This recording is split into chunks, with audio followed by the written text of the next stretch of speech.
Pinnelli brothers supreme court ఆదేశాల మేరకు వీళ్ళు కోర్టులో లొంగిపోయారు. వాళ్ళకి జ్యుడిషియల్ రిమాండ్ కూడా విధించడం జరిగింది. ఇదిలా ఉంటే మరోపక్క వైసీపీ కీలక నేతలందరూ కూడా రెడ్ బుక్ రాజ్యాంగంలో భాగంగానే ఈ అక్రమ అరెస్ట్ చేశారంటూ చెప్పడం కానివ్వండి, నిరసనలు వ్యక్తం చేయడం కానివ్వండి, ఏ విధంగా చూడాలి? మరోపక్క చూసుకున్నట్లయితే పిన్నెల్లి బ్రదర్స్ కి సంబంధించినటువంటి సోషల్ మీడియాల ఖాతాలో అక్రమ అరెస్టుకు మొదటి రోజు, అక్రమ అరెస్టుకు రెండో రోజు అంటూ పోస్టులు పెట్టడాన్ని ఏ విధంగా చూడాలి తెలుసుకునే ప్రయత్నం చేద్దాం. దీన్ని విశ్లేషించడానికి మనతో పాటుగా ఉన్నారు టీడీపీ యాక్టివిస్ట్ శశి గారు. నమస్తే. నమస్తే అండి. సుప్రీంకోర్టు ఆదేశాల మేరకు లొంగిపోయారు. వాళ్ళకి జ్యుడిషియల్ రిమాండ్. ఇదిలా ఉంటే ఇది రెడ్ బుక్ రాజ్యాంగంలో భాగంగానే అరెస్ట్ చేశారు. ఇది అక్రమ అరెస్టుకు మొదటి రోజు, అక్రమ అరెస్టుకు రెండో రోజు. ఏంటి, ఏ విధంగా చూడాలి? సుప్రీంకోర్టు ఆదేశాల మేరకు లొంగిపోయి వాళ్ళకి జ్యుడిషియల్ రిమాండ్ విధిస్తే ఇది అక్రమ అరెస్ట్ ఏ విధంగా అవుతుందని కొందరు ప్రశ్నిస్తున్నారు. అసలు దీని మొత్తాన్ని కూడా ఏ విధంగా చూడాలి? ఒకటండి, క్లారిటీగా ఇది అక్రమ అరెస్ట్ కాదు, సక్రమ అరెస్టు. ఇది పలనాడు ప్రజలు పండుగ చేసుకునే అరెస్టు. ఈరోజు పలనాడులో ప్రజలు బడుగు బలహీన వర్గాల వాళ్ళు పండుగలు చేసుకుంటున్నారు, మిఠాయిలు పంచుకుంటున్నారు. ఎందుకో తెలుసా? మమ్మల్ని వేధించిన నరరూప రాక్షసుడు ఈరోజు కటకటాల మధ్య ఉన్నాడు అని చెప్పి ఈరోజు పండగ చేసుకుంటుంటే వైసీపీ వాళ్ళకి అది నచ్చక ఈ విధంగా అక్రమ అరెస్ట్ అని వీళ్ళ రాజకీయ ఉనికి కోసం ఈ విధంగా చేస్తూ ఉన్నారు. ఎందుకో చెప్పమని చెప్తారా? వీళ్ళు క్రిమినల్స్ అండగా నిలబడే వాళ్ళు కాబట్టి, ఒక క్రిమినల్ లోపల ఉంటే వీళ్ళు ఆ క్రిమినల్కి అండగా నిలబడడం కోసం మిగతా వాళ్ళంతా అండగా నిలబడుతూ ఉన్నారు. అంతేగాని అక్కడ ప్రజలు బాగున్నారు. వీళ్ళు పిన్నెల రామకృష్ణారెడ్డిది అక్రమ అరెస్టు ఈ విధంగా అంటూ ఉన్నారు కదా. తెలుగుదేశం పార్టీకి సంబంధించిన జోలకంటి బ్రహ్మానందరెడ్డి గారి పైన ఏవో ఆరోపణలు చేస్తున్నారు కదా. ఈరోజు రాష్ట్ర ప్రజలందరూ కూడా ఒకటి ఆలోచించాలి. ఇదేదో పిన్నెల రామకృష్ణారెడ్డి ఎవరు, అతను చేసిన అరాచకాలు ఏంటి, ఒక్కసారి మనం గుర్తు చేసుకోవాల్సిన బాధ్యత ఉంది. ఈరోజు ఫస్ట్గా నేను ఒకదానికి వైసీపీ చేసే విమర్శకి నేను జవాబు చెబుతాను. ఏంటంటే బ్రహ్మారెడ్డి గారు 7 హత్య కేసులో నిందితుడు ఇదని చెప్పి మాట్లాడుతూ ఉన్నారు. ఇది ఎప్పుడో భూమి పుట్టక ముందు జరిగింది ఈ సంఘటన. ఈ సంఘటన జరిగిన నాడు తెలుగుదేశం పార్టీ బ్రహ్మారెడ్డి గారిని పార్టీ నుంచి సస్పెండ్ చేసింది.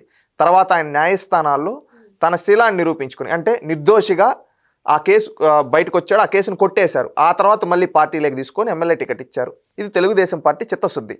ఇది సాక్షాత్తు బ్రహ్మారెడ్డి గారు కూడా చెప్పారు. నన్ను ఆ రోజు చేశారు, మళ్ళీ నేను నిర్దోషిగా బయటకు వచ్చాను, ఆ కేసును కొట్టేశారు, ఆ తర్వాత నాకు చంద్రబాబు నాయుడు గారు అవకాశం కల్పించారు, ఇది మా పార్టీ అని. కానీ ఈరోజు దేశ అత్యున్నత న్యాయస్థానం సుప్రీంకోర్టు అతన్ని లొంగిపోమ్మని ఈ విధంగా అరెస్ట్ చేయమని ఆదేశాలు ఇస్తే జగన్మోహన్ రెడ్డి ఇప్పుడు వరకు ఎందుకు సస్పెండ్ చేయలేదు? ఆంధ్రప్రదేశ్ రాష్ట్రంలో ఉండే ప్రజలు ప్రతి ఒక్కరు ఇది ఒక్కటి ఆలోచించండి. ఈ ప్రశ్న జగన్మోహన్ రెడ్డి గారిని అడగండి.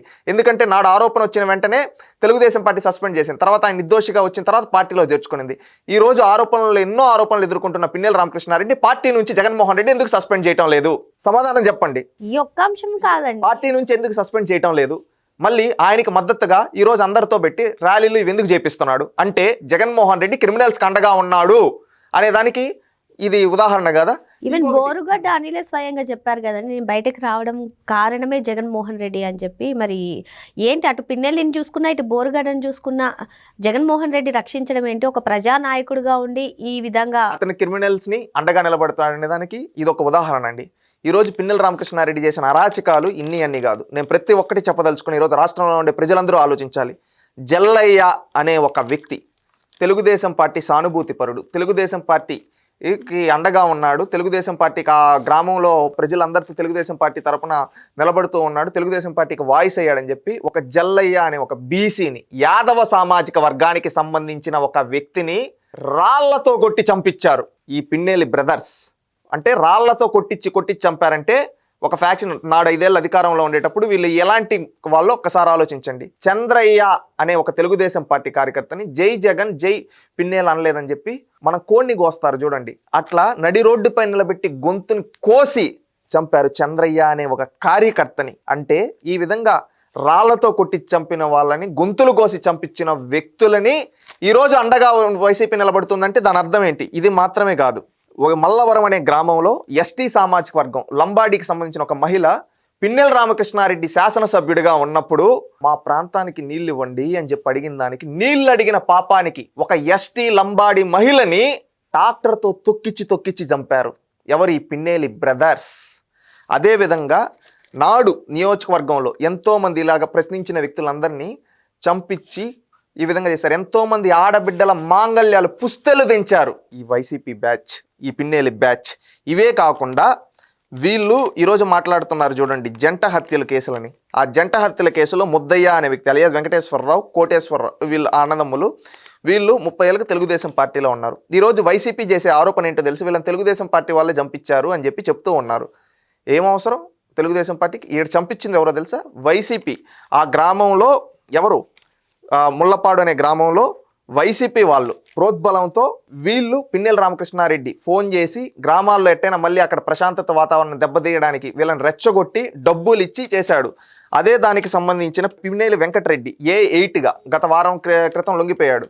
అతని ద్వారా ట్రాన్సాక్షన్ చేయించి ఇవన్నీ ఆధారాలతో కాల్ రికార్డింగులు, ఈ డబ్బులు ట్రాన్సాక్షన్ అన్ని ఆధారాలతో పట్టుబడితే ఈరోజు అవి తెలుగుదేశం పార్టీ వాళ్ళు చేయించారని ఆరోపణ చేస్తున్నారు నిస్సిగ్గుగా. అది వీళ్ళ చరిత్ర. ఇది మాత్రమే కాదండి, మళ్ళీ నిన్న వెళ్తూ అతను ఏమంటున్నాడు, జైలుకి వెళ్తాం, మళ్ళీ బయటకు వస్తాం, మీ అంతు చూస్తామని చెప్పి వార్నింగ్ ఇస్తూ ఉన్నాడు. అలాంటి వార్నింగ్లు ఇచ్చే వ్యక్తికి కోసం ఈరోజు ర్యాలీలు చేపిస్తున్నాడంటే జగన్మోహన్ రెడ్డి ఏంటి ఒక్కసారి ఆలోచించాలి కదా. ఇవి మాత్రమే కాకుండా ఒక్క ఎలక్షన్, ఇవన్నీ కొన్ని సంఘటనలు అండి, నేను ఇప్పటి వరకు కోట్ చేసినట్టు కొన్ని సంఘటనలు. ఒక్క ఎలక్షన్ ఎలక్షన్ పక్క రోజు వీళ్ళు చేసిన అరాచకాలు ఇన్ని అన్ని కాదు. మాచర్లలో ఎన్నో చెప్పమంటారా? పాల్వాయి గేట్ దగ్గర ఈవీఎం బద్దలు కొట్టింది మీరు చూశారు కదా. అంటే ఎలక్షన్ లో ముందే గ్రహించారా వాళ్ళు ఓడిపోతారని, అందుకే ఇటువంటి అరాచకంకి పాల్పడ్డారా? తప్పకుండా వాళ్ళకి అర్థమైపోయింది. 20 ఏళ్ళు మేము కట్టుకున్న కోట, మా రౌడీజం గుండాయిజం అంతా ఈరోజు ప్రజలు ఓట్లేసి మనల్ని ఓడిస్తారు, ఎట్లయినా మళ్ళీ మనం గెలవాలి, ఎట్లయినా మనం రౌడీజం చేద్దామని చెప్పి ఆ రోజు ఎన్నికల్లో జగన్మోహన్ రెడ్డి ముఖ్యమంత్రిగా ఉండే జరిగిన ఎన్నికల్లో వాళ్ళు చేసింది పాల్వాయి గేట్ దగ్గర ఈవీఎం బాక్స్ని. ప్రజాస్వామ్యంలో మనం ఓటేసే బాక్స్, ఒకప్పుడు బ్యాలెట్లో, ఇప్పుడు ఈవీఎంలో ఓటేస్తాం. అలాంటి ఈవీఎం బాక్స్ని పాల్వాయి గేట్లో ఓడిపోతున్నామనే ఫ్రస్ట్రేషన్లో పగలగొట్టాడు. అంటే అతను ఆ రోజు కొట్టింది ఎవరినో తెలుసా? ఈవీఎం బాక్స్ని కాదు, భారత ప్రజాస్వామ్యాన్ని కొట్టాడు. భారత ప్రజాస్వామ్యంలో మనం ఓటు అనే ఆయుధం, అలాంటి ఓటేసి ఈవీఎం బాక్స్ని పగలగొట్టాడు ఎవరు? ఈ పిన్నెల రామకృష్ణారెడ్డి. కానీ జగన్మోహన్ రెడ్డి అక్కడ రిగ్గింగ్ జరుగుతుంది, అందుకే పిన్నెల రామకృష్ణారెడ్డి ఈవీఎం బద్దలు కొట్టాల్సిన అవసరం వచ్చిందని చెప్పి. నీకు నిజంగా రిగ్గింగ్ జరుగుంటే అక్కడ ప్రశ్న, అక్కడ ఎవరిపైన తిరగబడ్డారో చూశారు మీరు. అక్కడ పిన్నెల రామకృష్ణారెడ్డి పోయి తెలుగుదేశం పార్టీ వాళ్ళని కూడా, అక్కడ మహిళలు ఉంటే ఆ మహిళలను కూడా వార్నింగ్ ఇస్తూ ఉన్న విజువల్స్ మీరు చూసారు అన్నాడు. ఇక్కడ రౌడీజం చేసింది ఎవరు? పిన్నెల రామకృష్ణారెడ్డి కదా. ఆయన రివర్స్లో చెప్తాడు, రివర్స్ రెడ్డి జగన్మోహన్ రెడ్డి కదా. అందుకని ఇంకొకటి, కేపీ గూడెం దగ్గర బూత్ క్యాప్చరింగ్ చేసింది వైసీపీ వాళ్ళు కదా. ఈరోజు రిగ్గింగ్ అని మాట్లాడుతున్నారు. కేపీ గూడెంలో బూత్ క్యాప్చరింగ్ చేసింది మీ వాళ్ళు కదా. ఆ రోజు అండగా అక్కడికి పోయి అడ్డుకునేదానికి తెలుగుదేశం పార్టీ వాళ్ళు వెళ్తే అడ్డుకునేదానికి వాళ్ళని రాళ్లతో కొట్టించింది వాస్తవం కదా. దీనికి సమాధానం చెప్పండి పిన్నెల బ్రదర్స్. ఇదే కాకుండా వెల్దుర్తి మండలంలో కనలకుంట అనే గ్రామంలో ఏం జరిగింది తెలుసా?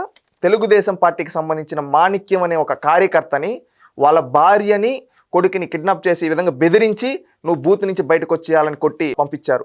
ఇదే కాకుండా ఒక వెంకటరెడ్డి అనే వ్యక్తి ఆ ఊరిలో ఉంటే వాళ్ళ కూతురు, అంటే ఇలా ఇంటికి వెళ్ళి కొట్టారు వెంకటరెడ్డిని కొడుతూ ఉంటే, వాళ్ళ కొడుకును కొడుతూ ఉంటే, వాళ్ళ చెల్లి అంటే వెంకటరెడ్డి కూతురు వచ్చి నిలబడితే ఆ ఆడబిడ్డని నగ్నంగా కొట్టి పాడేసి వెళ్ళిపోయారు ఈ పిన్నెలి అనుచరులు, ఈ పిన్నెల రామకృష్ణారెడ్డి తమ్ముడు. వీళ్ళు ఇంత అరాచకం, ఒక ఆడబిడ్డని నగ్నంగా చేసి కొట్టారు ఈ వైసీపీ వాళ్ళు. ఎట్లా వదులుతారు? వాళ్ళు అదేవిధంగా రెంటాల్లో ఆనాడు టీడీపీ ఇన్ఛార్జిగా ఎమ్మెల్యే క్యాండిడేట్గా ఉన్న జోలకంటి బ్రహ్మానందరెడ్డి గారు వెళ్తూ ఉంటే కాన్వాయ్ పైన దాడి చేపించారు. ఆ పోలింగ్ బూత్లో మంజులారెడ్డి గారని మీరు తెలుసుంటుంది, ఇక్కడ తెగుంటుంది. ఆ విధంగా ఆమె పైన దాడి చేశారు పోలింగ్ బూత్లో, ఏజెంట్లుగా కూర్చోకూడదని. ఇదే కాకుండా మాచర్ల టౌన్లో కేశవరెడ్డి అనే ఒక తెలుగుదేశం పార్టీ నాయకుడు ఆఫీసు పైన దాడి చేశారు. ఇనుప రాడ్లతో, బీర్ల సీసాలతో వెళ్ళి కొట్టి ఆఫీసును తగలబెట్టారు. అక్కడ అలెక్య అనే ఒక ఆడబిడ్డ వస్తే కారుతో ఆమె కాళ్ళని 11 ముక్కలుగా తొక్కిచ్చారు. ఇంత ఘోరంగా చేశారు ఈ పిన్నెల. ఇది 1, 2 కాదు, కారంపూడిలో తెలుగుదేశం పార్టీకి చేశారని చెప్పి అందరూ మూకుమ్మడిగా తెలుగుదేశం పార్టీ ఓట్లేశారని చెప్పి పక్క రోజు 300 మందితో ర్యాలీలు చేసుకొని వచ్చి రాడ్లతో దీన్ని తీసుకొని వచ్చి కొట్టారు ఈ పిన్నెల అనుచరులు. ఇవి ఎలక్షన్లో చేసినవి మాత్రమే. ఇన్ని సంఘటనలు ఇన్ని చేశారు వీళ్ళు. ఇది కాకుండా తురక కిషోర్ అనే వ్యక్తి, మీకు తెలుసు, అతన్ని పెట్టుకొని బోండా ఉమామహేశ్వరరావు గారి పైన కావచ్చు, బుద్ధా వెంకన్న గారి పైన కావచ్చు, వీళ్ళపైన ఏ విధంగా చేశారో చూసాం.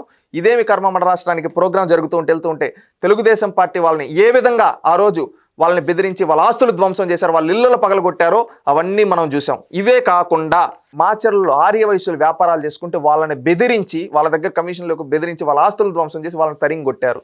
ఈ విధంగా చేశారు. 1 కాదు 2 కాదు, కొన్ని వందల సంఘటనలు ఈ విధంగా నాడు పిన్నెల రామకృష్ణారెడ్డి వాళ్ళ సోదరులు అరాచకాలు చేశారు. ఇన్ని అరాచకాలు చేసిన వ్యక్తుల కోసం ఈరోజు వైసీపీ అంతా చేస్తున్నారంటే వీళ్ళని ఏమనాలి? రాష్ట్రంలో ఉండే ప్రజలు ఆలోచించండి. క్రిమినల్స్కి అండగా నిలబడే పార్టీ కాదా వీళ్ళ? ఈరోజు రాష్ట్రంలో ఉండే ప్రతి మహిళ ఆలోచించండి అమ్మా, ఒక మహిళని నగ్నంగా నిలబెట్టి కొట్టి పడేసి వెళ్ళిపోయారంటే వీళ్ళు ఎంత అరాచక శక్తులు ఆలోచించండి. ఒక మహిళ నీళ్ళడిగిన పాపానికి ట్రాక్టర్తో తొక్కి చంపారంటే వీళ్ళు ఎలాంటి అరాచక శక్తులు ఆలోచించండి. ఒక మహిళ అక్కడ ఇష్యూ జరుగుతూ ఉంటే వెళ్తూ ఉంటే ఆ మహిళని పెట్టి కాళ్ళు తొక్కిచ్చి కాళ్ళు పోయే విధంగా చేశారంటే వాళ్ళు ఎంత అరాచక శక్తులో. రాష్ట్రంలో ఉండే మహిళలందరూ ఒక్కసారి ఆలోచించండి అమ్మా, ఎంతో మంది మహిళల వాళ్ళ భర్తల్ని చంపి వాళ్ళ పుస్తలు దించారు. అది ఎంత పాపం. ఒక్కసారి రాష్ట్రంలో ఉండే మహిళలంతా ఆలోచించండి. బీసీలు ఏం పాపం చేశారయ్యా? బీసీలు పిన్నెల రామకృష్ణారెడ్డి, జగన్మోహన్ రెడ్డి మిమ్మల్ని అడుగుతున్నారు, బీసీలు ఏ పాపం చేశారు? జల్లయ్య ఏ పాపం చేశాడు? చంద్రయ్య ఏ పాపం చేశారు? వాళ్ళు నమ్ముకున్న పార్టీ జెండా కట్టడం వాళ్ళు చేసిన తప్ప? జెండా కట్టిన దానికి వాళ్ళు ప్రాణాలు తీశారే. ఎస్సీ ఎస్టీ మహిళల్ని మైనారిటీని వేధించారే. ఆ ఉసురు ఊరికే పోతుందా? ఇంతమందిని వేధించిన వ్యక్తి కోసం ఈరోజు నిస్సిగ్గుగా ర్యాలీలు చేస్తున్నారంటే అడుగుతున్నాం. ఇప్పుడు ఎవరో శ్యామల అనే ఆమె వచ్చి ఆమె యాంకరింగ్ చేస్తూ ఉంటుంది ఆమె వృత్తిపరంగా.